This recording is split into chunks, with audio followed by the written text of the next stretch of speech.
آج ہم ایک ایسے کیس کا تجزیہ کرنے جا رہے ہیں جو دوستی، بھروسے اور آپ کہہ سکتے ہیں فوڈ سیکیورٹی کے اصولوں کو پرکھتا ہے۔ یہ کہانی ہے کراچی کے ایک ہاسٹل کے کمرے میں ہوئے ایک واقعے کی، اور ہم اس کی بالکل فورینزک تفصیل میں جائیں گے۔ تو یہ صرف ایک وارننگ نہیں تھی، یہ ایک اعلان تھا۔ اس ایک جملے نے بتا دیا کہ معاملہ کتنا سنگین ہے۔ یعنی جو چیز داؤ پر لگی تھی وہ صرف کھانا نہیں تھی، وہ ایک قومی خزانہ بن چکی تھی۔ تو چلیں تحقیقات کا پہلا حصہ شروع کرتے ہیں۔ اس میں ہم دیکھیں گے کہ اس کیس کے مرکزی کردار کون ہیں اور وہ قیمتی چیز آخر ہے کیا جو اس پورے معاملے کی جڑ ہے۔ اچھا، تو اس کہانی کے دو اہم کردار ہیں۔ پہلے ہیں علی، جو اس اثاثے کے محنتی اور ظاہر ہے حقدار مالک ہیں، اور دوسری طرف ہیں بلال، ان کے روم میٹ، جن کا جاسوسی کا شوق آپ دیکھیں گے بہت جلد اس کیس کے سینٹر میں آ جاتا ہے۔ ان دونوں کا رشتہ ہی ہے جس پر یہ سارا ڈرامہ کھڑا ہے۔ دیکھیں، یہ کوئی عام بریانی نہیں تھی، نہیں، یہ 3 دن کی بچت کا نتیجہ تھی، امیدوں کا مرکز تھی، قربانیوں کا پھل تھا۔ تو اس کی قیمت اس کے ذائقے سے کہیں زیادہ تھی۔ چلیں اب آتے ہیں کہانی کے اس موڑ پر جہاں سے سب کچھ شروع ہوا، وہ لمحہ جب وہ اثاثہ اچانک غائب ہو گیا اور ایک بہت ہی سنگین تحقیقات کا آغاز ہوا۔ یہ ٹائم لائن دیکھیں، یہ بالکل صاف بتا رہی ہے کہ کیا ہوا۔ پہلے تو اثاثہ بالکل محفوظ تھا، پھر آیا ایک نازک موقع، صرف 2 گھنٹے کا وقفہ، اور پھر دریافت۔ یعنی جو کچھ بھی ہوا اسی مختصر سے وقت میں ہوا۔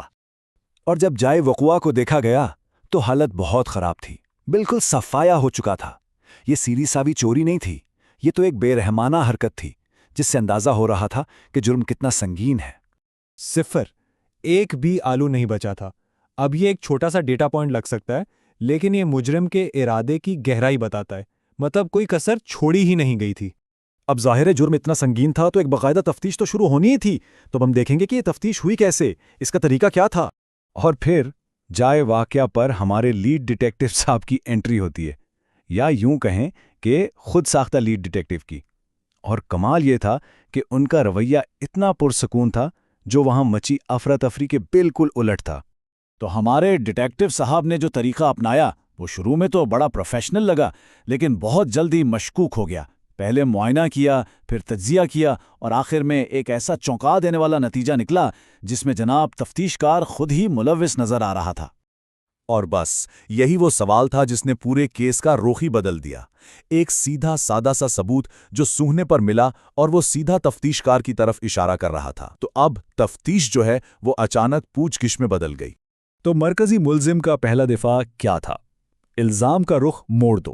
یہ ایک بہت ہی کلاسک چال ہے نا؟ اور یہ اکثر وہ مجرم استعمال کرتے جنہیں اپنی چالاکی پہ کچھ زیادہ ہی بھروسہ ہوتا ہے۔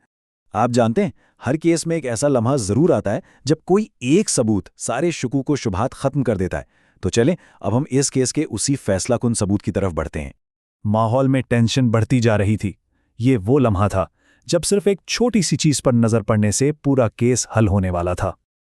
اور وہ یہ تھا حتمی فورینزک ثبوت، ایسا ثبوت جسے جھٹلایا نہیں جا سکتا تھا، جو صاف نظر آ رہا تھا اور جس سے بریانی کی خوشبو بھی آ رہی تھی۔ یہ صرف ایک دبا نہیں تھا، یہ خود ایک اعتراف جرم تھا۔ کیس سمجھے بند ہو گیا۔ اچھا، جب ثبوت سامنے آ گیا تو تفتیش کا فوکس بدل گیا۔ اب سوال یہ نہیں تھا کہ کس نے کیا، بلکہ یہ تھا کہ کیوں کیا۔ تو اب آخری حصے میں ہم مجرم کے اس حیران کن مقصد کو سمجھنے کی کوشش کریں گے۔ یہاں آ کر ہمیں اس کیس کا اصل جھگڑا نظر آتا ہے۔ ایک بندے کے لیے یہ صاف چوری تھی، لیکن دوسرے کے لیے یہ ایک پروفیشنل ذمہ داری تھی۔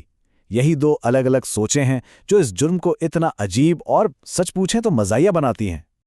اور یہ رہا مکمل اعتراف جرم، اور وہ بھی کتنے فخر سے کیا جا رہا ہے۔ مجرم نے نہ صرف مانا کہ اس نے یہ کیا، بلکہ اس کے نتیجے پر ایک پازیٹیو رپورٹ بھی دے دی۔ مطلب ایسی دفاعی حکمت عملی تو شاید ہی کسی نے دیکھی ہو۔ اس اعتراف کے بعد جو ہوا وہ بہت تیز اور سب کے سامنے ہوا۔